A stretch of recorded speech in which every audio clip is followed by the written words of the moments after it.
Radio DePaul is proud to bring you the DePaul Writers Series, featuring professional authors and student writers discussing their written works. And now, the DePaul Writers Series on Radio DePaul. Good morning, everybody. Welcome to Radio DePaul. You're listening to the Writers Series. My name is Derek Peters, and it's been a while. It's been since the last week of fall quarter, all the way back in November. So I'm admittedly a bit rusty, but I'm going to try to shake off the rust very quickly this morning. And if you've been with me since the beginning, you might remember the first interview that I ever conducted on this show was with Dr. Joseph Suglia, mostly a discussion that focused around his book, Watch Out. And I'm joined once again today by Dr. Joseph Suglia. And to kind of enter into this discussion, I want to play just a little bit of the last conversation we had with each other. Years rich. Let me say something, though, and this is not to be dismissive because I have no problem with talking about Watch Out or any of my books, but I've actually, in a way, it's kind of ancient history to me, because when you're talking to an author about a book that he wrote or she wrote 9 years ago, I wrote this 9 years ago, right. It really is ancient history. I still remember it, and I love talking about it, but I've moved on to a new kind of literature. I will never again write a book like this that's centered around a human figure. I've lost interest in that. I'll never again. I mean, it's true I'm going to revise Years of Rage, but that's just taking something that's already been written and renovating it. Yeah. But I've moved on to a new kind of literature. I'm working on a massive project now. It's taking me a long time to complete. I've worked on it for 8 years, but it's nearing completion. So we move from ancient history to modern times now with a discussion about your latest book, Joseph, Table 41. That is correct. Thank you for having me. Oh, thanks for coming on. It's nice to have you back. It's nice to have a guest in the studio again. I've been doing a lot of chats over the phone, which is good because you can talk to authors all over the country. But it's nice to have somebody that you can actually look at in the studio with me. So I guess I want to start this discussion about Table 41 with the process of it being written. At what point did you begin work on it, and sort of what was the process like as you moved from sort of conception to completion? Well, the history of Table 41 is a very convoluted and circuitous one, and I believe that the path of writing is sinuous and complicated. Very often, it's not linear. It doesn't move in one direction. Very often it moves backward. There's something the French writer Georges Bataille once said. He said, "Écrire et rechercher la chance." To write is to search for chance. Not that I'm a fan of Bataille, but I like that statement very much, and I think that it is an accurate description of the trajectory of writing. So Table 41 began as the story of a stalker, in fact. I had a middle-aged virgin. He was grotesquely overweight. He worked at a fictional fast food restaurant called Burger God, and he became obsessed with a young lady. And this led to all kinds of complications in the narrative, all kinds of problems for him and for the reader. And I had finished the draft, but I was dissatisfied with that project, or at least that instantiation of Table 41. Because I felt as if I had exhausted the concept of obsession. I had already covered that ground in Years of Rage and Watch Out. Years of Rage dealt with the intense preoccupation of the narrator with a young woman. Watch Out concerned self-obsession, self-enjoyment, and I just lost interest in it, and I just find it very boring. And so I was trying to shift away from subject-oriented narratives. I grew bored with a centralized human figure, the pivot around which the narrative rotates. And so I was looking for something new, something that wouldn't be subject-directed. Now, there were two experiences that I had, and this was about maybe 8 or 9 years ago. And I want to emphasize that these are non-events. These are non-incidents. They're completely unimportant, except for the effect that they had upon me. I was walking down Clark Street, and as you know, Clark Street plays a prominent role in this novel. And for those of you who don't know, it's a major thoroughfare of Chicago. And I saw a clothing rack being borne by the wind. It was wheeling down the middle of Clark Street, carried by the wind. And it was a clothing rack on which female dresses were bedecked, or is bedecked with female dresses. And again, it's completely unimportant. It's a non-event, a non-incident. But what I found interesting was the effect that this seemingly insignificant moment had on the passersby. The passersby stopped and gawked and stared, at the clothing rack as it was being carried by the wind down Clark Street. And they were tittering and giggling. And it occurred to me that this recalled or summoned forth what I had read about the aftermath of the nuclear annihilation of Hiroshima and Nagasaki, how after the nuclear devastation of the most populous cities in Japan, a festival atmosphere had descended upon those cities. You had washerwomen who were walking around the streets of Hiroshima and Nagasaki not knowing what to do with themselves.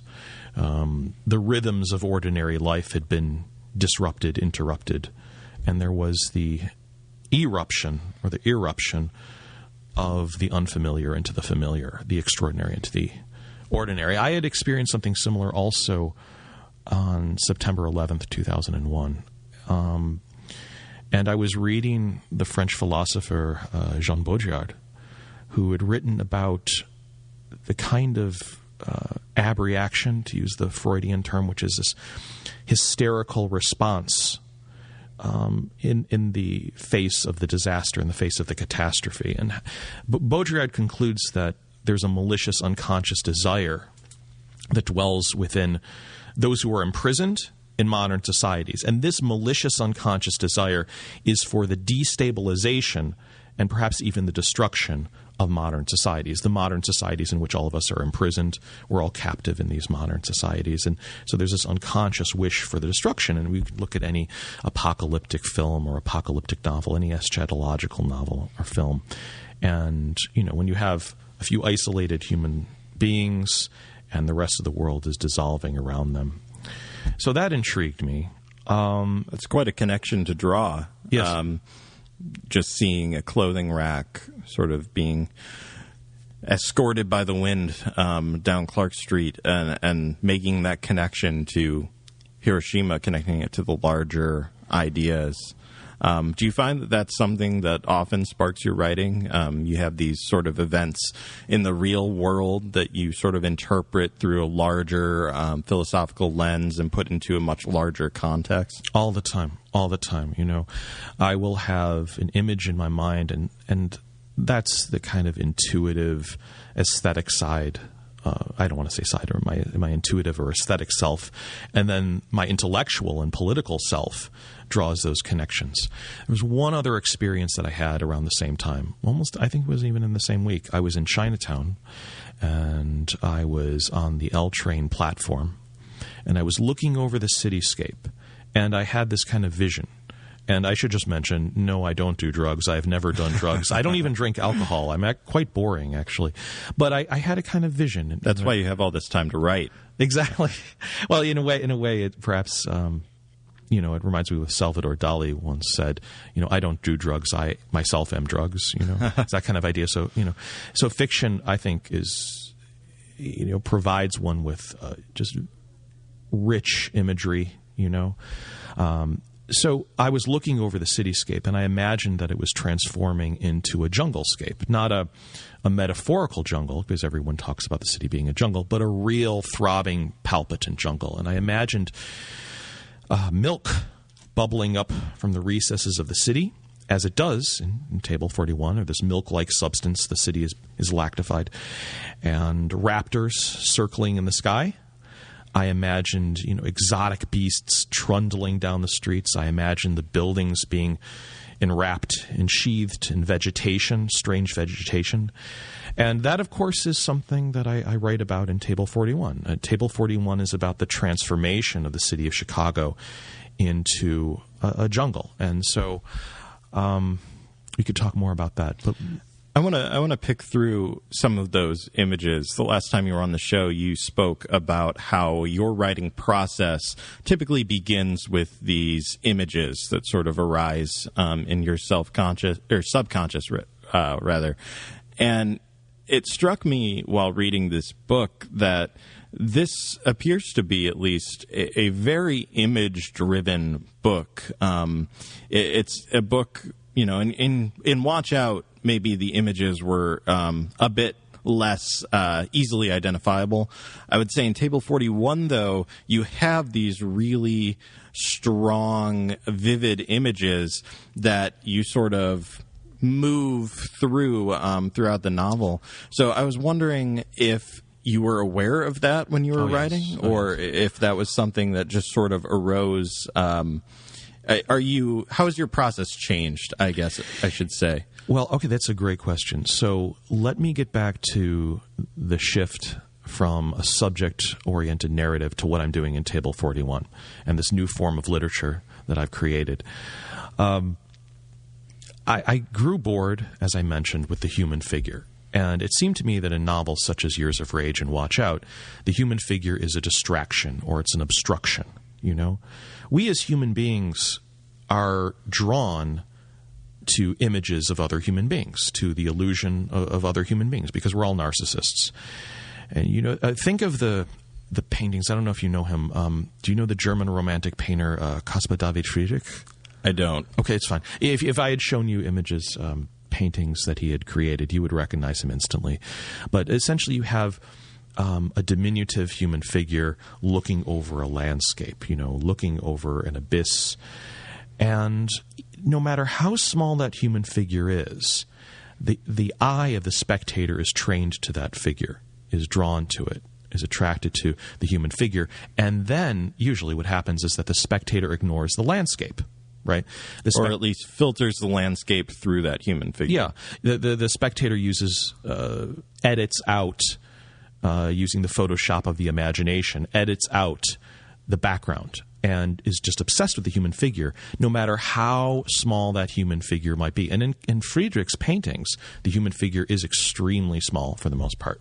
So it seemed to me that I was more interested now in a subjectless narrative, and I wanted a space that readers can move into. Now, what you said about 2 minutes ago is absolutely precise. Yes, you move into the space. And when I say you, I mean the reader. So as you've noticed, the novel is entirely written in the second person. The first person is never used. I wanted to get away from the human figure, and I wanted to invent, fashion, kind of sculpt a space that the reader could enter. And that's what I did. I created an imaginary realm, and within the horizon of this imaginary realm, things appear, things show themselves, whether they're forms of vegetation, the milk-like substance, the animals, human beings, etc., etc. But it's not the case that human beings are primary in this space. And of course, as you know, that's one of the meanings that is engendered by this book. It's not a non-intellectual project. There are many meanings that are produced, and one of them is that human beings are lessened in significance. Their significance is depreciated or is minimized. A human animal is one animal among other animals. And also, it's really not a novel about the end of the world, but the transformation of our existing world into one that is richer and stranger. Yeah, I actually sort of read it as a narrative not moving towards the end of the world, but almost moving back towards a time long before civilization, almost a sort of a circular motion back to where we started. Yeah, and try to imagine the planet Earth as a place where human beings no longer saw themselves as masters or as superintendents or or guardians, but rather as animals among other animals. I'm certainly not the first person to say this, and this is not, as it were, the theme of the book. I mean, there's a great deal going on here. But let me get back to your question. So there's a shift in perspective. There's no longer the first-person narrator. The second person is used throughout. You. I address the reader. And I think it might be a bit of an exaggeration to say that the reader is the main character, because there really is no main character. The reader is migrating through this imaginary space and is discovering things. Now, there are some precursors to what I have done, but as you probably know, it's very unusual for a novel to be written in the second person. The only precursors I know of are as follows. Jay McInerney's Bright Lights in Big City, or Bright Lights, Big City, I think it's called, a novel from the 1980s that was the prose style imitated the prose style of self-help manuals. I never finished reading that book. It didn't interest me very much. Faulkner writes discontinuously in the second person, especially in Absalom. But the book that truly had an effect on me was a novel by Marguerite Duras entitled La maladie de la mort, The Malady of Death. And there you have this kind of peremptory, forceful you that's coming down as if it's like the law. It's like, you do this. But I didn't really want to adopt that style of narration. I didn't want to tell the reader necessarily what he or she is doing. It's more of an invitation. It's more of a summons, like a welcoming gesture. Yeah, I definitely agree.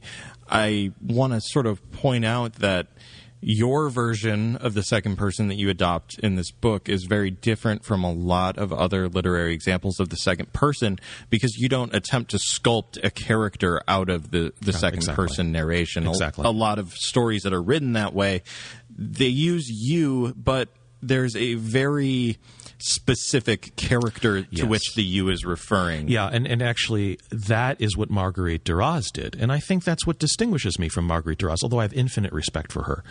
She has a very particular you in mind, and that you is in fact a character in The Malady of Death. In this case, if we must use the word character, I would have to say that the space itself is the character.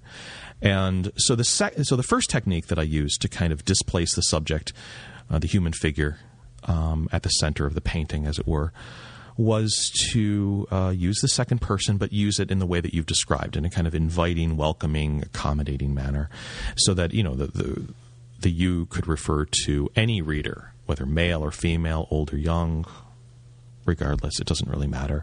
And the second technique I used was to describe the space so vividly and with such precision that it comes to life. So the reader actually sees himself or herself moving through the city, which is gradually transforming itself into a jungle. So there's more to say about that.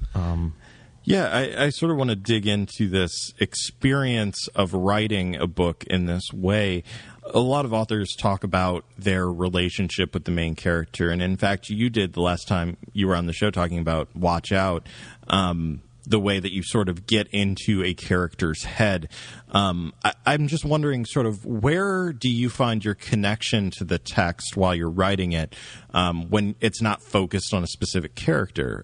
Is it more on the images? Is it more on the ideas expressed by those images? Well, what I tried to do was to describe a world, an imaginary world, with such vividness and grace, I would hope, that it seems real to the reader, and it seems real to me, most importantly, because I do write for myself above all else. I do write books that I want to read. And so I wanted a kind of literary space, a fictitious space, and I had to describe it in such a way that one could paint it. And so I guess that would be, it's more than just a metaphor. It's more than just an analogy. This book really is an assemblage of 41 paintings. Now, I refer to Bosch's famous painting, The Garden of Earthly Delights, once in the text. And in a way, that was kind of a model for me. Because indeed, that is an infinite painting. It's a painting that you really could get lost in. And I wanted the reader to get lost in this book. I mean, my sense is that one could never stop reading this book. One could endlessly read this book. Whenever one wants to be absorbed, immersed, engulfed by the city that I've described, one simply needs to open up the book and read. And then the book reads you. So what I thought of was this. So two things to mention is the meaning of the title, I think, would illuminate my process. Now, in French, the French word for table is tableau. Tableau, however, also means painting. So you could read the table in the following ways, many different ways. One is table for one. Get it? Table 41, table for one. This book is a table for one, a table at which the reader feasts, right? That's one way of looking at it. When I'm talking about it, I usually say table 41 because I want the reader to decipher that pun, table for one. But secondly, because table, if you pass through the French language, could also mean painting. It could mean painting for one. So this is a painting for one spectator, a painting for one reader. It also could be read as 41 tables, like 41 tablets, 41 paintings. And these are verbal paintings. So what I was trying to do was to paint with words, in a sense, to use words in such a way that images are evoked, that they're summoned forth, conjured up. I used to paint. I was very young, but I renounced that. I don't regret having renounced that, but when I was very young, I painted a great deal. And then I thought, I remembered what Marcel Duchamp said. Apparently there's a phrase in French, a cliche in French, to be stupid like a painter. And I think that's why he renounced painting as well and went into more conceptual modes of expression. So it seemed to me that it was more intelligent, more thoughtful, more conceptual if I used words, as indices, indicators, words as hints, as evocations of the invisible. And so the reader can synthesize images in his or her mind. The other thing to consider is that to go back to your original question, is this a purely intuitive book? Well, everything I do is based on intuition, I admit. But then, as we mentioned last time I spoke with you, the next phase is the phase of rationalization, right? So I was very conscious as I was threading this book together that the reader is one of two V's. Of course, the reader can be many things, could assume many forms. But the two V's that I'm referring to are as follows. The reader could assume the role of the voyeur or the victim, the two V's, okay? So in a way, this book is an allegory of the experience of reading. But let me say this. What do I mean by that? So a reader could be a voyeur. For most of the book, in fact, the reader, is a voyeur, is someone who observes the metamorphosis of the city, the transmogrification of the city into something that's primeval.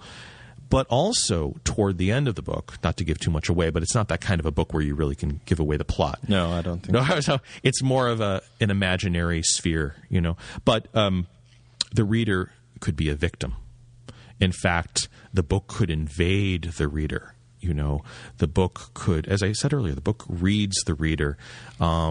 The book, in a way, assaults the reader, affects the reader. And so those were the two of the games that I was playing as I was writing. That's fascinating. We're going to take a quick break. We have so much more to talk about. Stay with us here on Radio DePaul. If you have a question for Joseph Suglia, text it into our studio line at 773-325-7341. That number, once again, 773-325-7341. We'll be back in just a minute, and we're going to hear a little bit from Table 41 in the next segment, so stay tuned. Welcome back to the Writers Series on Radio DePaul. I'm Derek Peters. I'm here with Joseph Suglia, the author of the new novel Table 41. At this point, Joseph's going to read what I think, we talked about images in the last segment quite a bit, and the section that you're going to read from is one that evokes one of the more memorable images in the novel for me personally. What you see is something that is quite different from what you were expecting to see. What you see is an immense tree. A mighty upside-down tree surrounded by a swarming crowd of humans. A tree with roots in a hole from which a milk cataract flows. In a shocked silence, the humans watch the tree tower into the sky. You walk onto the parking lot. You circumambulate the crowd. Through the mass of electric bodies, you see a flutter of activity. Residents of Chicago have dug open the giant tree, hollowing out a hollow. They are peeling off the rough bark. Children and their mothers have climbed into the opening. They have decorated the cave, the hollow of the hollowed life tree, with talismans and totems, television sets, Wii's, video game consoles, smartphones, iPhones, iPads, iPods, and computers. The crowd is clapping, applauding the invaders of the tree. What kind of tree is the tree? To all appearances, incredibly, it looks for the world like a baobab tree. A towering baobab tree, 41 feet tall. A stretching baobab tree, a tree with stretching branches, branches that are stretching upward. Some wayward political dissident must have transplanted the baobab tree from sub-Saharan Africa to the north side of Chicago, or perhaps from Madagascar, Australia, perhaps even from India. And not just any baobab tree, but a full-leaved baobab tree, a baobab with shivery green leaves. It, the tree, has a fat braided trunk, and that is the most remarkable thing about the tree. The braided fatness of the trunk. The brown trunk resembles, from where you are standing, a cluster of fat tubes braided together. The trunk is tremendous, a vast reservoir of liquid. And then there is a ragged tangle of branches extending upward like some insane hat of antlers. More precisely, the branches look exactly like roots. This is an upside-down tree. It looks as if God hurled the tree from heaven, and the top of the tree sunk into the ground, a bolt impaling the earth.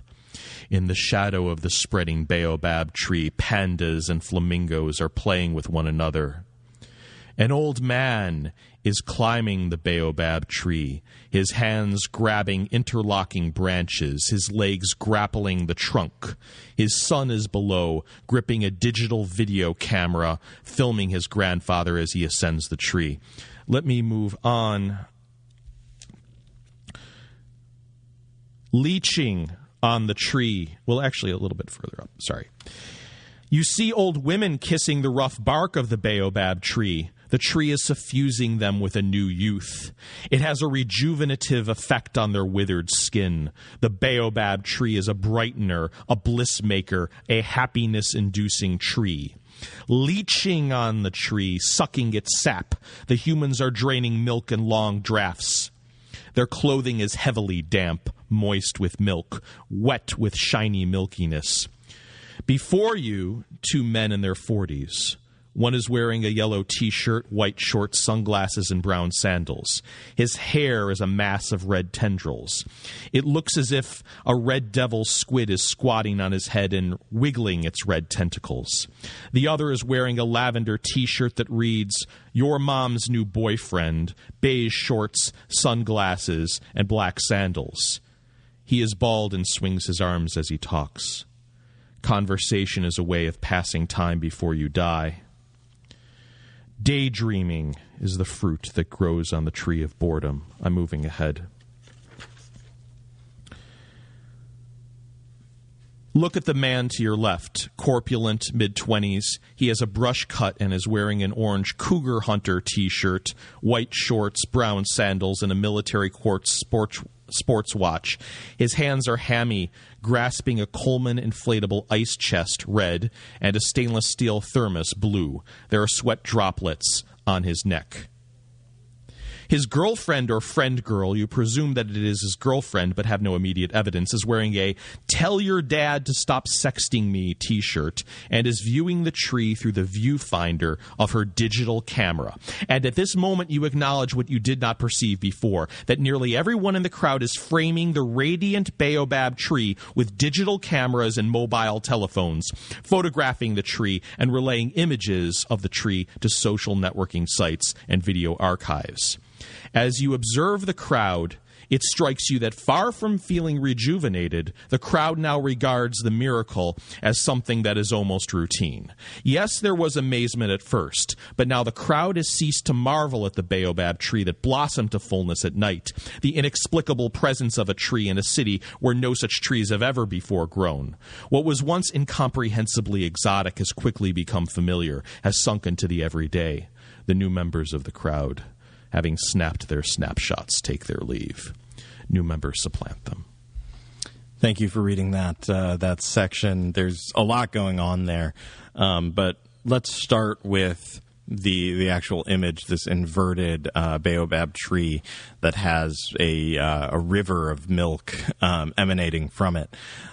You mentioned before that you had imagined one of the images that informed your writing of this was this river of milk. Is the same true of the baobab tree, or what did the baobab tree arise from this river of milk? Yeah, see, that's the direction. So the tree germinates from this lacteous substance, this milky substance, and so apparently has everything. And so it's almost as if the milk is primary, it's generative, primordial. Yeah, it's definitely a fascinating image, and it's one that sort of immediately made me think of a film by Darren Aronofsky called The Fountain. And in that film, there's sort of a similar imagery used, sort of in one of the many storylines in The Fountain. A character encounters the Fountain of Youth, which is sort of this huge tree that, when cut into, bleeds this sort of white milky sap, and it's that's what the immediate connection that I made. I know that you had mentioned that you had not seen the film. No. I'll just mention briefly, and I hope I won't insult anyone, but I actually despise Darren Aronofsky. I had seen Requiem for a Dream. I had also read the novel by Hubert Selby Jr., and I found the novel to be extremely moralistic. And I found the film to be both moralistic and hedonistic. I know that the film affords certain dark pleasures, but they're still pleasures, and hedonism is the enemy of art. The film had nothing in its mind other than the desire to please in a kind of sadistic way. So I haven't seen The Fountain. So there's the substance that emanates from the tree looks like milk. Mm-hmm. Oh dear. Yeah, it's kind of a these things happen. Well, it's not a milk per se. It's a lot thicker than milk. It's sort of a lot more sappy. It looks like white sap. But I'm interested in sort of what your thought process was when you created the image that's in this text. Did you saw the milk as sort of a primordial thing? How do you relate that to like the legend and mythology surrounding the Fountain of Youth? Well, to be honest, I haven't really thought of this. I thought of things in a different way. So just to be clear, though, in the film, the tree, I guess it's like the tree of life. Does it doesn't come from the milk, does it? No. Milk seeps from it? The milk emanates from the tree. I don't know where the image came from. I have no idea. It came from my unconscious mind, and that's really all I can say. I don't mean to be evasive. No. I really don't, but I have no rational explanation. Although when I intellectualized the text, I saw the milk as being primal, and so the vegetation emerged, germinated from the milk. So did the animals. There's an entire chapter, as you know, in which animals are swimming in the milk. Yeah. And that's sort of a spin on milk that isn't normally seen, but makes a lot of sense when you think about it. Milk is, in mammals, it's sort of a life-giving substance. It's what satiates us up till a certain age when we can go hunt for other food.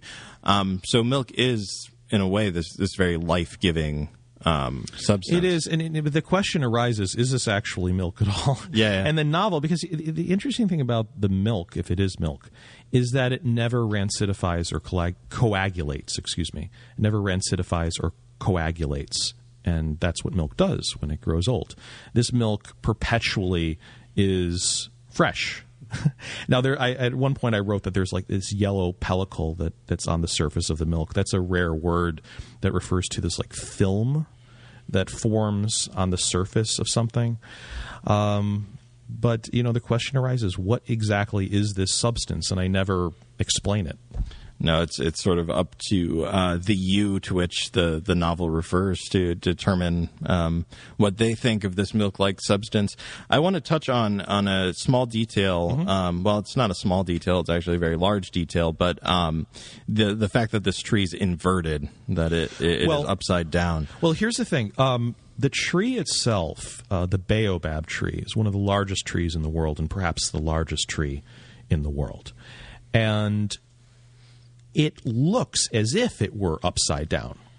You see, there were two myths of the baobab tree. The first was that the hyena was given the baobab tree as its likeness, as its resemblance, as its avatar, and the hyena found the tree so ugly that it uprooted the tree and stuck it in the ground head first.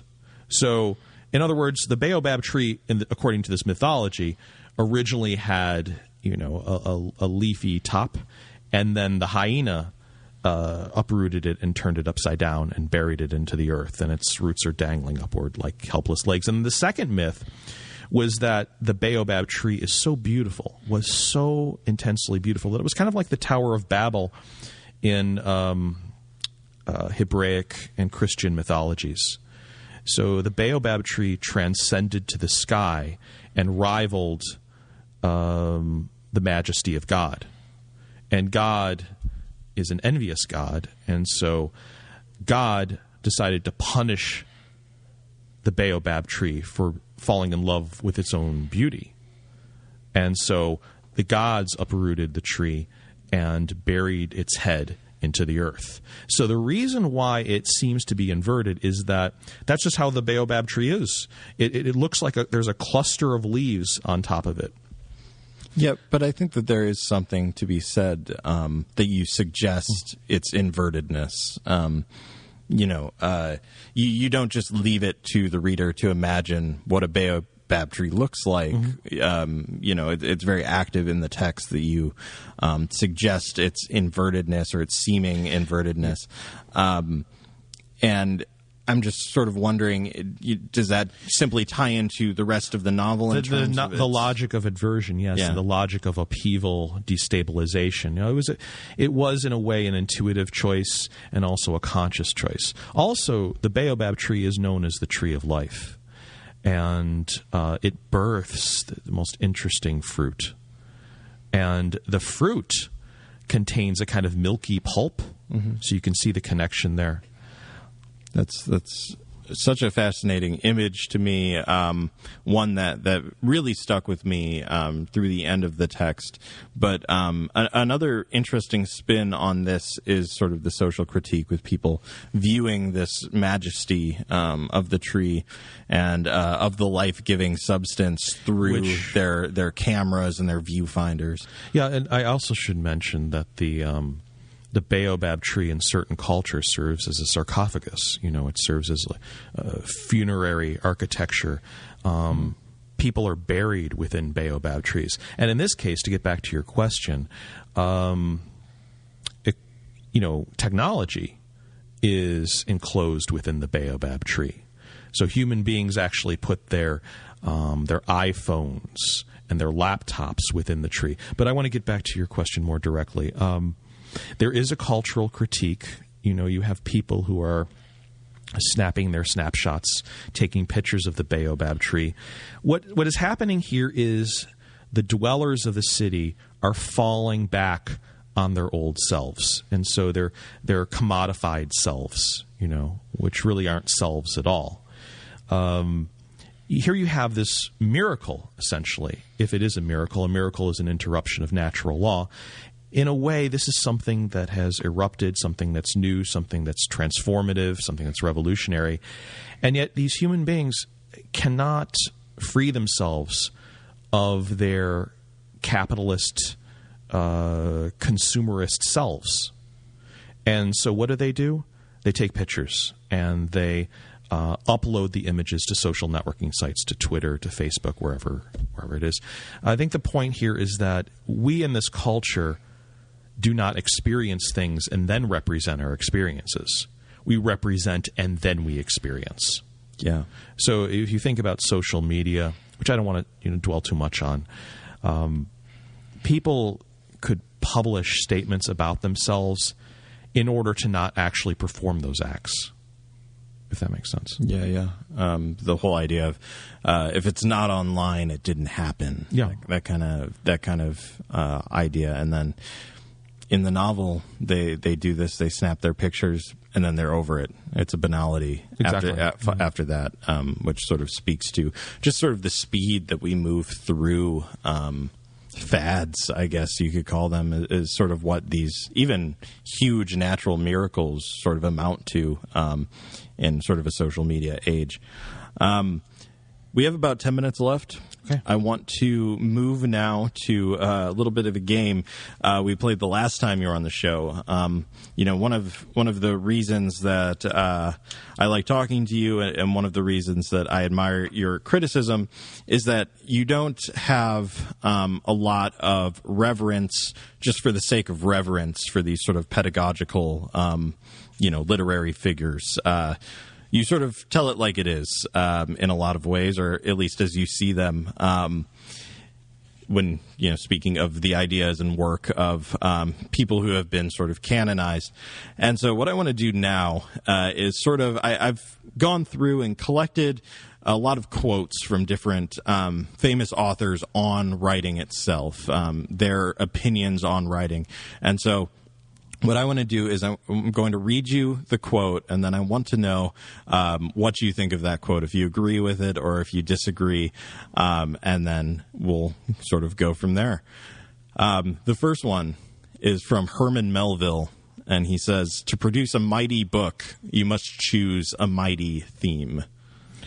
Nonsense. I mean, if that's the case, then one could simply write an article. I mean, is it the case that language should simply be the medium of a theme? If that were the case, there would be no reason to write a novel at all. If he's referring to novels, and I imagine that he is because he was a novelist, why not simply write a newspaper article? Yeah, that's and Melville of all people, and Melville certainly did have an impact on me as I was writing this book. In particular, the last 50 pages of Moby Dick are the most cinematic, the most optical, the most optical passage in English literary history. We move now to, I guess, more formal critique. F. Scott Fitzgerald says, "Cut out all these exclamation points. An exclamation point is like laughing at your own joke." Well, an exclamation point, yeah, it does add a certain emphasis to something, but it seems as if that's... I think the problem is that an exclamation point, properly speaking, is meant to round out an imperative, a command. One is commanding something. But these days, when people use exclamation points, they use them to kind of amplify the writerly voice, as if someone is shouting at you. Mm-hmm. And I think that trick could be done in a much more modest way by simply writing well, rather than rounding off a sentence with an exclamation point or multiple exclamation points. So that, it seems like you're saying exclamation points in some sense are a bit self-indulgent. Yeah, to say the least. Stephen King has a pretty simplified version of what it takes to become a writer. He says, "If you want to be a writer, you must do two things above all others: read a lot and write a lot." Well, Stephen King himself is kind of a bloviator. I mean, it's true that he's endlessly prolific, but most of his novels could be truncated to short stories. You're thinking about something like Cujo or Carrie or Christine, just to remain within the seas. I mean, he essentially has expanded short stories. And the idea of writing a great deal for the sake of writing a great deal is nonsense. But does it make you a better writer, though, the more that you write, if you kind of have not necessarily publish all of the writing, but just write a lot in general? Does that make you a better writer? No, I don't see why. I mean, that's like a quantitative estimate, if anything. You know, I don't see why it would. And I think a look at King's bibliography would probably explain the origins of that quote. Another sort of formal critique from Kurt Vonnegut. He says, "Do not use semicolons. They are transvestite hermaphrodites representing absolutely nothing. All they do is show you've been to college." Well, that's a kind of anti-intellectualist position. Now, the semicolon, I think, is underused, if anything. I think these days people use them as emoticons, if they use them at all, which I find repellent. No, a semicolon is a way of interrupting a sentence without actually stopping it. And it's a very, kind of refined technique. However, if you include too many semicolons in a novel, the novel seems essayistic.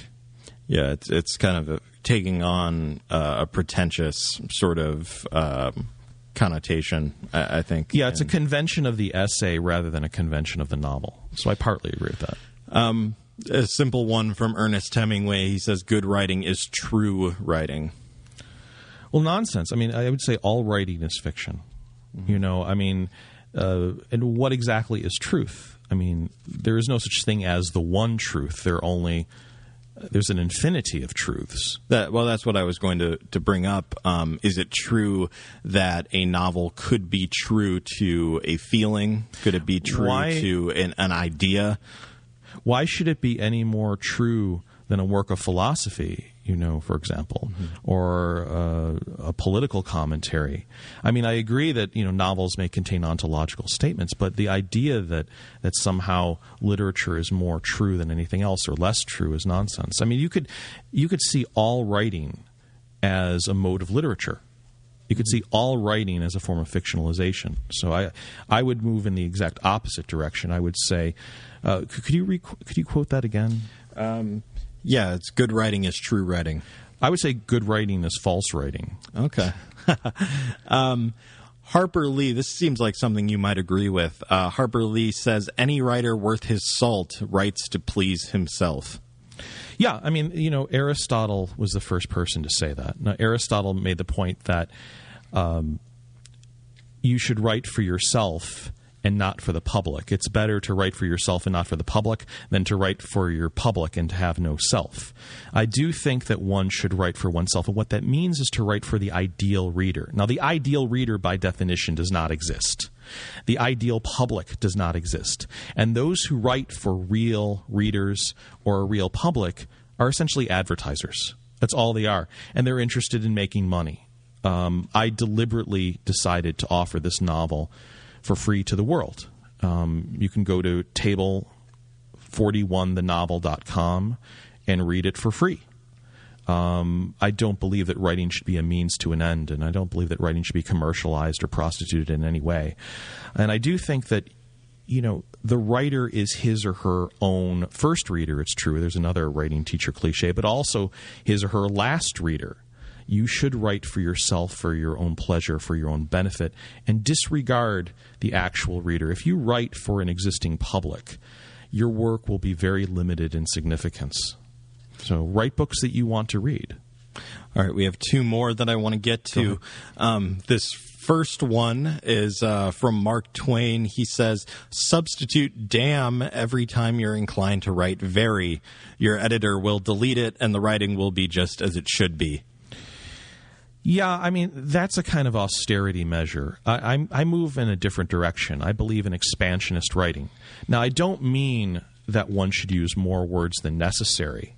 But in particular, when I'm writing this novel, when I was writing this novel, Table 41, I wanted to evoke the images of like pullulating and suppurating milk in this kind of chimerical landscape. I wanted to, give birth to a world. And in order to do that, you require a lot of description. I mean, who is to say that this is too much description or too less description? What is inherent in that kind of statement is a critique of what is called overwriting. Which was very prevalent during Twain's time. And I can understand that. But it seems to me that our cultural malady is not overwriting, but rather underwriting, not in the sense of, the financial sense, but, there are very few books that are well wrought. There are very few books that are excessive and expansionist.